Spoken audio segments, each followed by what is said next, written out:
Welcome back to another episode of Questions with Crocker with me, Dr. Crocker, and my husband, Shane. Hello. Good morning. Good morning. We're at the house. The kids are at school. I'm about to go to work, and we're fitting a podcast in. That was not a word. I'm not done with my coffee yet, obviously, so trying to still stay awake this morning and do the things. I forgot to start our timer so we know how long we're going for. So this is a podcast about veterinary life. I'm an emergency vet. We own a general practice together. You are an entrepreneur, a partner extraordinaire. What else? What other title would you give yourself? A Mountain Dew addicted Connoisseur. I don't think you can be a soft drink connoisseur. No. I'll be real honest with you. So this podcast, you can listen to us on Spotify or Apple. You can actually watch us on YouTube, and we love reviews. So if you want to leave us a review, you can leave us one on any of those platforms. Love to hear your feedback. There's a cool new feature where at the top of the podcast, as you're listening, if all of a sudden you say, oh my gosh, I want to react to that, or I just thought of a question, you can actually text us in that moment. And we got 3 text messages recently off of that feature. I don't think I'm connected to that app. You are not, because you don't really listen to podcasts. True. So very true. You're here for the public perspective of what we're talking about and also comedic relief. Let's be honest. I'm here because I'm forced to be here. Don't say against my will. Okay. This is probably some type of HR violation. There has to be a little bit of enjoyment in this. There is, yes. How many times, I was thinking about this the other day, how many times do we intentionally not have our phones out and we are like looking at each other and just talking for like 30 minutes straight without a kid interruption, without something else going on, without answering a work call? I mean, it's not that common. Agreed. So it is kind of nice to just have this interaction and have this time, even though you were forced to spend time with your wife on here. So today is October 1st. Can you believe that? No. Someone did the countdown, which I wish I would never do this, but where it's like only this many days till Thanksgiving, this many days till Christmas. And then my mom brain was like, oh my gosh, so many things to do. And my practice owner brain was like, oh, what days are we taking off this year? Because yes, we have the national federal holidays that we know for sure we take off and do paid time off. But this year kind of sucks for holidays because literally every single holiday falls on like a Tuesday, Wednesday, or Wednesday, Thursday. None of them loop into the weekends. So it's like your team only gets like one day off in the middle of the week. That kind of, I don't know. That's not very much fun. Or we could just work through the holidays. I was about to say. I'm just saying, the finance guy, you'd be okay with everyone working. So what I did in the past is I actually sent out a Google form and I said, these are the days we're for sure taking off that are paid days off. Do you also want to take these days off unpaid, or do we want to work those days? And I let the team decide. And usually they decide to take one unpaid day off also around Christmas, usually the day after. And then Thanksgiving actually falls where we have a half Friday after, and I'll just be the doctor that works that day. And a lot of times it's busy around the holidays because you have diarrhea. Yeah, pretty sure I voted to work. You voted to work on the polls. Yes, you did. And I get it. We need to work to make money to pay for the practice. But there is a component of everyone being happy and showing up and doing a good job also, which you're shaking your head no for anyone not watching on YouTube, which I understand. Speaking of that, we did have a little bit of a finance meeting recently. Tell them what you were talking to me about, because you do the HR, you do the finances, and you felt like numbers were running a little tight and there were some things we needed to look at.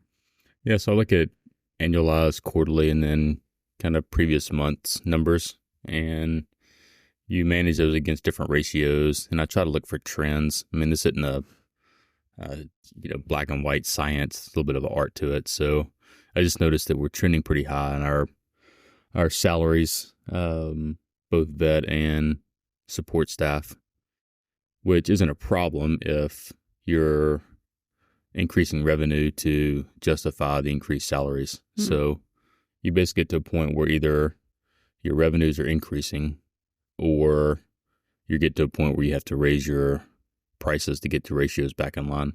So we were saying to determine whether it was that we need to raise prices versus something else was going on, we needed to look at how many days were we booked out. Yeah, and how completely. efficient we are, right? Yes. I mean, if they're completely booked up and running wild and they're super efficient, then that's a pricing problem. Mm-hmm. If there's some gap in there and people are goofing off a little bit, or they're taking too long to do certain surgeries or whatever that is, you have an efficiency problem, then it's a matter of getting more people in the door and becoming more efficient. And I did tell you that historically, August, September are slow months. That's why you always run like September senior specials and kind of do things because everyone is going back to school. We hear it in the ER too, where people say, I just bought school supplies and I can't do that right now, or I got to buy, shoes for my kids. So there is certain times of the year where you kind of know it'll run a little bit closer.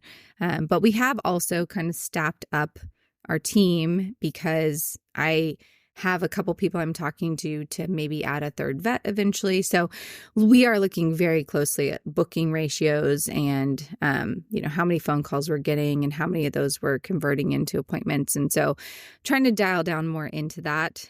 It is not an exact science, I don't think, because with the economy, the world, the election that's about to happen, I think there's a lot of factors that as a small business owner you can't control, but we can control our cost. We can control our costs. Yes. We can control how many people are there and how much we're paying everybody. So starting to look into that more. We are not one of those practices that is booked like 3 weeks out with wellness. We're booked a couple days out, but then we do usually fill up every day. We try to save appointments for urgent care, and that's kind of the model that we want.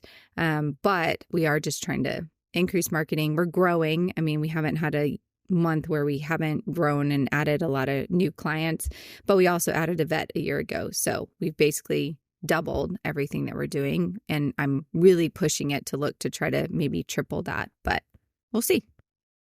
How are you feeling about it? It's a feeling. Still a good idea though, to buy a practice and invest? It depends on the day. I felt that way last week.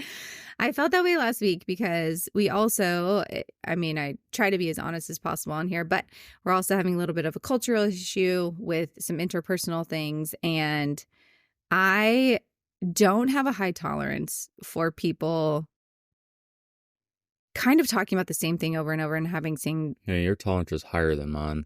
I know. You were telling me like 3 discussions ago, hey, something needs to change.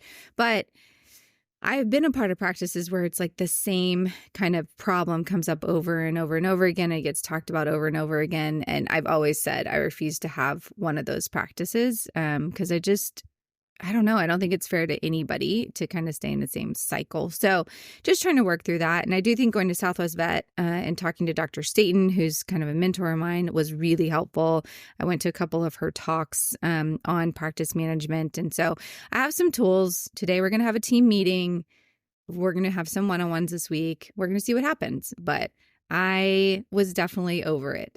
It's so much easier to show up and just be a vet and do surgery and see patients than to deal with team members and interpersonal issues. And I will admit I'm not the most fuzzy, warm person when it comes to people having interpersonal issues that they're not really trying to fix themselves and they expect me to fix it. Like if you come to me with a problem, I want you to come with a solution.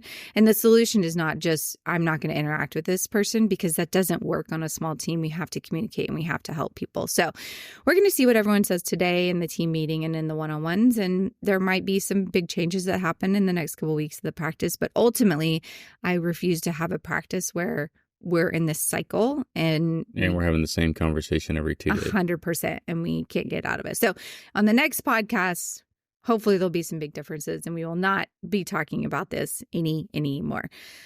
In general, I still think the practice is doing well. I have made a resolution. We're getting to the end of the year. I want to just put this out here. I didn't know if you had any resolutions, but I have made a resolution that I'm going to travel less next year. I made a big calendar because I'm a visual person and put all the trips I already have and then marked off months where I just don't want to travel because our kids all of a sudden have so much going on. I feel like I'm missing so much with all my travel. So I'm putting it out there that is something that I'm going to be better about. We do have one big project we're going to do next year that will require me to travel a little bit. Might have another project too. Oh, another one? Mm-hmm. Okay. Well, that's exciting. Is it one I have any idea about I yet? don't know how to do it, Oh, great. but I have started it. Do you want to share anything on here, or do you not want to tell me about it? I decided we're going to write a book. What? I'm 14 chapters deep. What are you talking?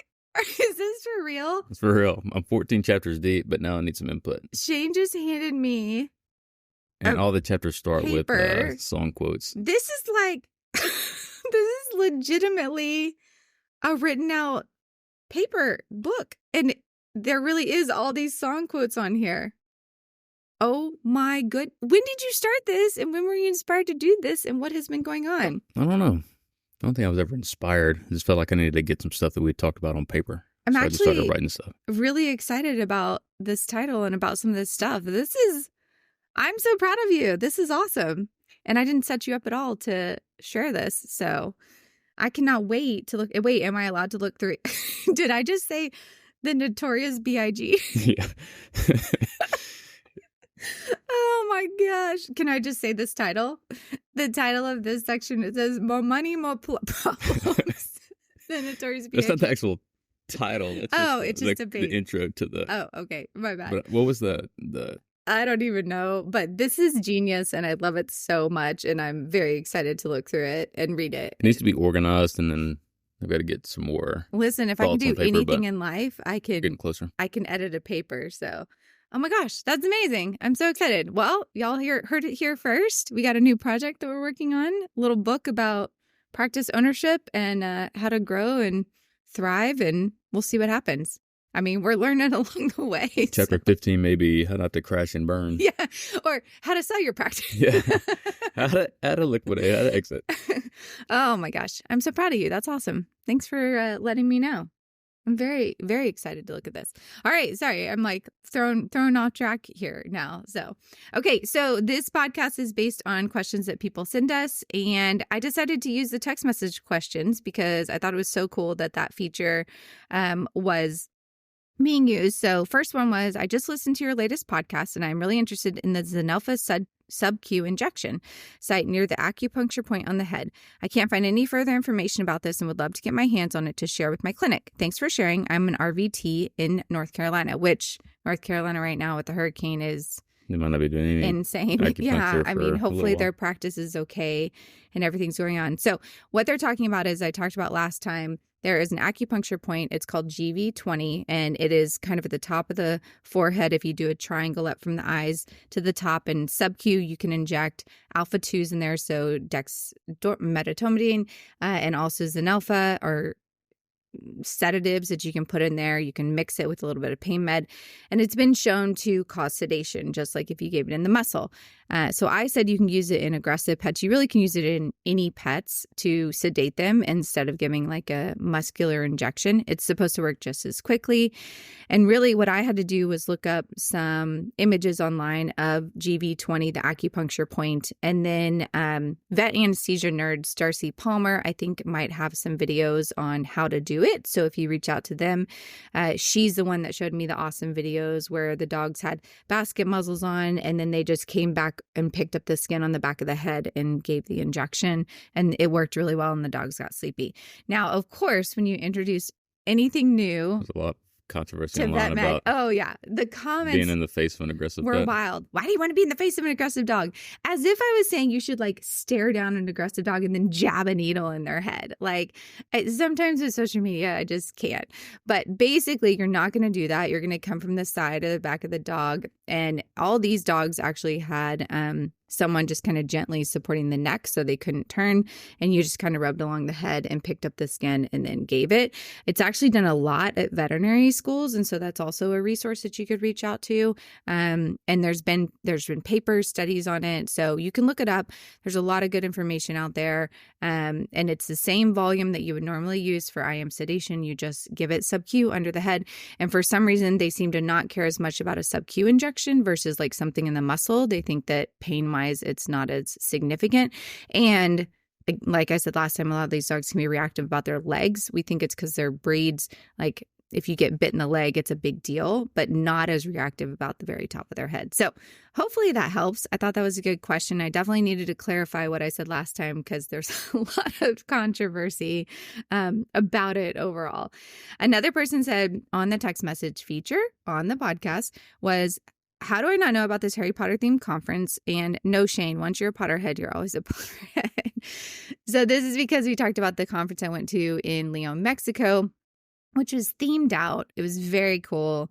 It was all about Harry Potter. We wore like robes. But they change the theme every year, right? Or is it the same theme every year? So that was the wah-wah thing that I had to share. So they change it every year. Got it. But they always dress up. They always do something epic.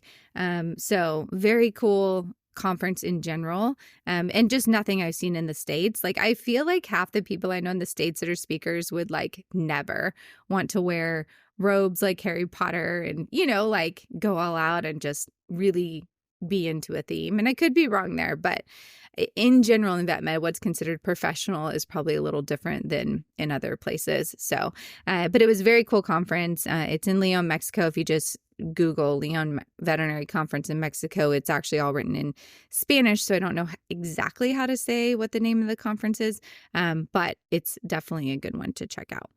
Okay. And then we're getting to our big question. So this is one that I think is going to be interesting, and you might ask questions that people that aren't in veterinary medicine might need clarification on. So it's kind of long, but here it goes. Hi, Dr. Crocker. I would like to say I really enjoy the podcast. Thank you. Shane talks. No, she didn't say that. I'm a small animal veterinarian in Miami, 2 years out of school. I would love if you could talk to me about how you handle behavioral euthanasia. I was put into a position in which I had to decline euthanasia on a 7-year-old male-neutered domestic shorthair type of cat. The pet wanted it to be euthanized because of inappropriate urination. According to the owners, previous years, the issue had been investigated to rule out an underlying medical issue already. Thank you so much, Anonymous. And just so y'all know, if you want to put your names on the text message questions, you just have to type it at the end because it sends them all as anonymous. So, long story short, behavioral euthanasia was asked on this 7-year-old male-neutered domestic shorthair cat, which our cat is sitting right here and also has urinary issues. So this is a very real scenario for me as an emergency vet. But do you have any questions at first? Do you know what behavioral euthanasia is? Well, obviously, if they are peeing and pooping in the house, that's a behavioral thing. But also, what about like aggressive? Would that also be behavioral? Yeah, so I think there's different levels of behavioral euthanasia, and I think you're going to handle it differently. It's kind of just like everything in our industry, like it depends. I actually had a really hard issue that I had to do when we met. Remember, I had the one dog that I had gotten as a puppy and pretty traumatic start to his life, tried to socialize. The dog was not very well socialized. And we were kind of managing it where it wasn't around a lot of people, but did end up biting a kid. And then I did have to decide to put this dog to sleep because he was just escalating in his reactions, and I couldn't ensure that the people around would be safe. And so I've been like the client in this scenario, having to make the really hard decision. The other day I had somebody come into the practice, and they have one baby. They're actually about to have another baby, and they have a dog that is a herding breed and is going around and nipping everybody on the heels. And then actually the mom the other day was babysitting the grandma and told the dog no, and the dog came at her and bit her. So it's having very quick escalation, and probably because the stress levels in that house are just getting higher and higher.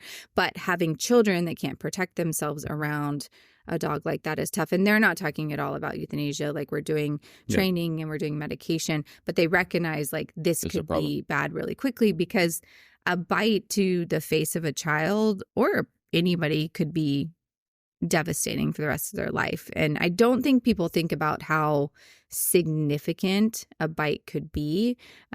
So for me, behavioral euthanasia that is around aggression and true behavioral problems is a little different than like a medical issue. In general, cats don't just get pissed off and like pee and poop on things. Maybe they would do that on a one-off, but if a cat's having like a chronic urinary issue or problem, there's still a medical cause. The problem is the medical cause is not usually an infection that you give antibiotics for and fix.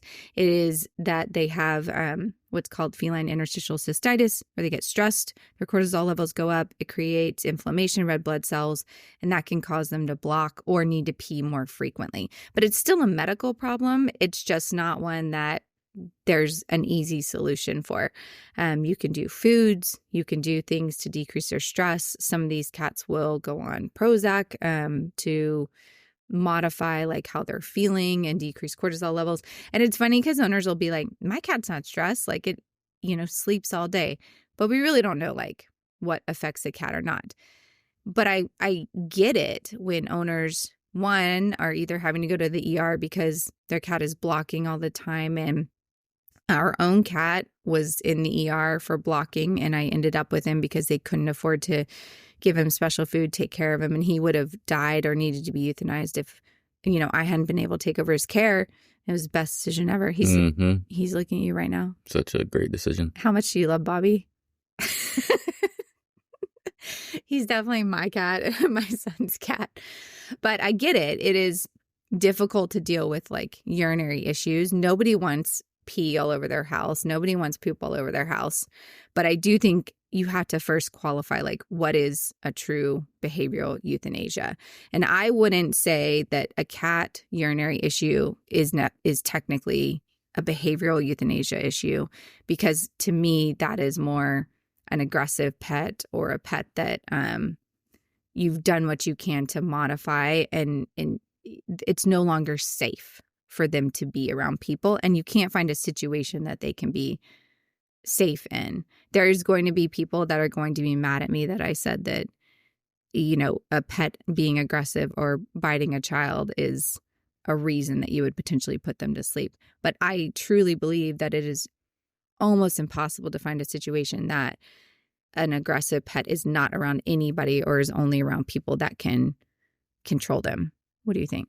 I would agree. I mean, you hear about like pets that have food aggression and stuff like that and how out of hand that can get. So I think you've got to try to train. You've got to try to, maybe find a better situation. But I agree, there's going to be scenarios where an aggressive pet isn't going to be just around one person all the time. I mean, they're going to have guests at their house. They're going to have, mailmen show up, whatever it might be. So you got to be cognizant of that. Well, and there's been like horror stories where people hired pet sitters to go feed their dogs, and they've, the dogs have always been okay with just the owners, but that person came in the house and like was mauled to death, or there was one where a lady was babysitting kids in her house and she knew her two dogs didn't like kids. And so, she always made sure to lock the dogs up, and she was as careful as she possibly could be.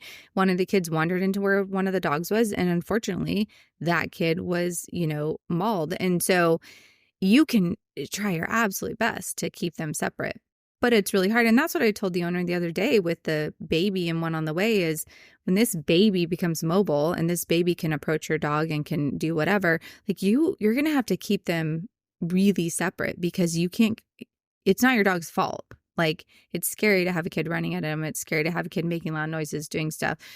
So you have to be the one to make the difference. But I think, to the question of how do you handle it, you first need to determine, is it a true, behavioral issue that has been addressed and there's not a change? And then I do think that behavioral euthanasia is acceptable in that circumstance.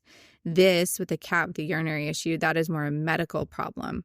I still understand as a pet owner why some people can't afford the things you have to do, the special food, the multiple litter boxes. Like, there's a lot of things we recommend to help. And I also understand that people would say, I can't have my cat peeing all over the house anymore. Like, it's an issue for me. It stresses me out. It is not sanitary. I'm washing stuff all the time. Like, they're ruining everything. So I don't know that I would necessarily put a cat to sleep just for frequent urinary issues. I have had to put cats to sleep because they blocked so much and they couldn't pee and they were going to pass away if they didn't get it.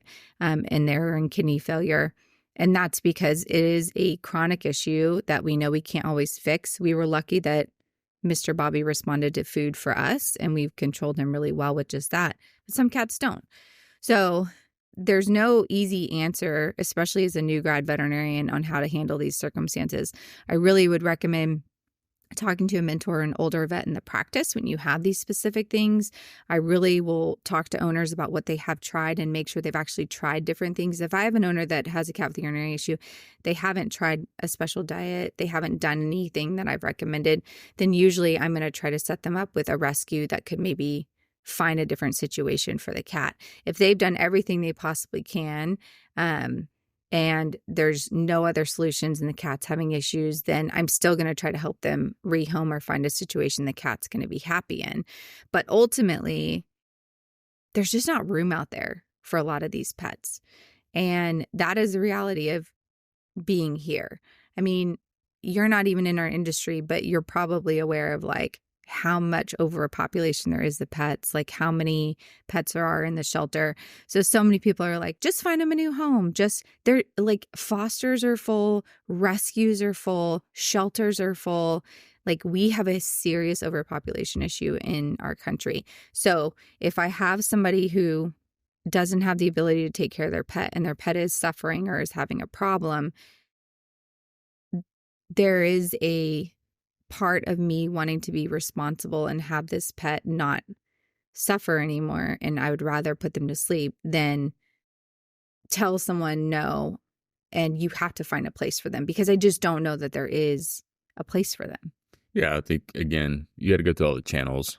And then if you come to the conclusion that there's no other option, then to me, you got to do what you have to do. And I think being a young vet, you probably have to be open-minded with that, right? Don't go in closed-minded or already have preconceived.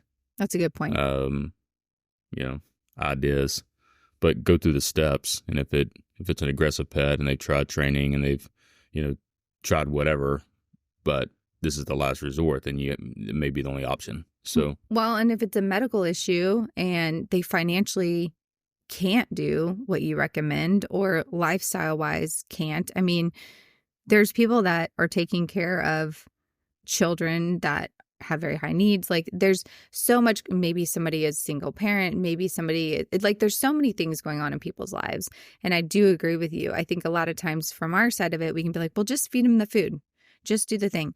But feeding the food is expensive, and finding the food and picking it up. And, like, it's a lot sometimes to ask people to do. And we forget that we have access to these things and we understand them so easily. And so we do go in judging sometimes, like, well, why have you not done this, this, and this? Why have you not done the feel away? Why are you not doing Prozac?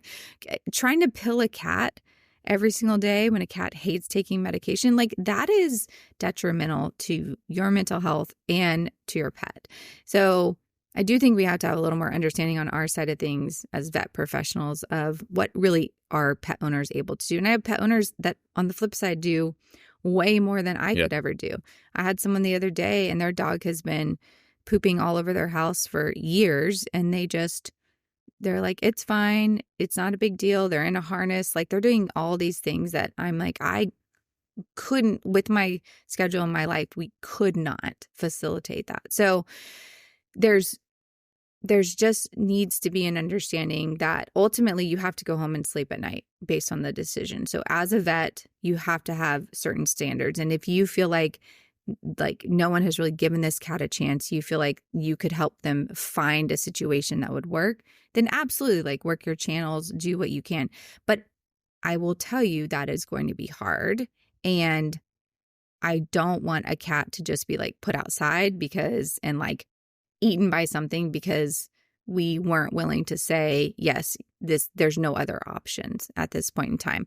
But you do have to work through the steps, work through the options, ask the questions, and make sure you're satisfied with it. But there's a lot of things in our industry that are not fixable. Yeah, and the flip side of that is don't do anything you're uncomfortable with. 100%. Right? Don't let somebody pressure you into putting an animal to sleep that you're not comfortable doing. And I've said no. Yeah. Like, I don't want to say that I'm like always like, oh yeah, I'm not going to ask questions. And I have absolutely said, no, we're not going to do that. And here's what we're going to try instead. Or we're going to call some fosters, or this is, the other options. I've absolutely said no. It's definitely not black and white here. I mean, every scenario is going to be a little bit different. You may have the exact same case with two different type of home environments or ownerships or whatever, and they're handled completely different. Well, and you might have two different vets, and one is going to have a different comfort level with something than another. But I've just done this for so long and seen so many pets that honestly suffered for a long time because they didn't get the care they needed. And I saw so many owners that suffered for so long because they couldn't provide what they needed to a pet, and they couldn't find another situation that they were comfortable with. And so I just don't think it's fair to just automatically say like, no, this could maybe be fixed, so we're going to like keep making you work at it. If they've done things to try to fix it, it's really not fixable, and they're not in a good place mentally and the pet's not in a good place medically, then I do think it's worth considering it. I think from an owner's perspective, you need to be open-minded as well. So when you go in and talk to a vet and the support team, be open-minded to suggestions, right? Don't go in saying, okay, I'm done. Go in and be open-minded and try the things that they're going to try. Ultimately, if you get to a place where you're just not happy, you've tried all this stuff and they're still not supporting you, then maybe you need to try different. You find another vet. Yeah, different vet. Yeah. So this is the last example I'll give. Like, I have had people say like, oh, there's a pet here for euthanasia. It's because of a mass. Okay. So that could mean a bleeding mass in the stomach that they need to be euthanized for. That I had one that was a very small bleeding mass on the tail, but it just kept bleeding. The dog was perfectly fine otherwise. It just kept bleeding everywhere. And the owners hadn't really been talked to yet about surgical options. And once we said like, we can just take the tail off and fix this, like, oh, okay, well, that's what we need to do. One that I walked in and the mass was half the dog. The owner had severe financial constraints, couldn't remove it. It just kept growing. The dog was as happy as could be, but it was skin and bones because this mass was obviously taking all the nutrients. And that was like a really hard case because the owner wanted to do what they could, but they couldn't afford $1,000 surgery to remove it. So, what you read and what you hear about something, like you said, there's so many scenarios of what could be already have happened and what is going on currently. So just be open-minded, ask the questions, but ultimately make the decision that's going to make you the most comfortable, and be at a practice where you can make that decision yourself, because it is something that you have to go home and you have to sleep at night knowing what you did or didn't do. And as a young vet, don't be afraid to take a minute and ask a mentor. Yeah. Like, hey, what would you do in this scenario? Yeah, or even have somebody like, hey, come look at this, or let's talk about this, or they've tried these 3 things. Is there anything else I haven't thought of? Like, it's not something that has to be rushed. And if you're being rushed by an owner, then you need to say, you know it's what? a red flag a little bit. Yeah, I need to take a minute and we need to work through a couple things and like, let's reschedule this in a week, or I want you to try this first. It's okay to say no. Ultimately, it's okay to say no to euthanasia that you feel like is not medically or behaviorally warranted. But on the flip side, it's also okay to say yes.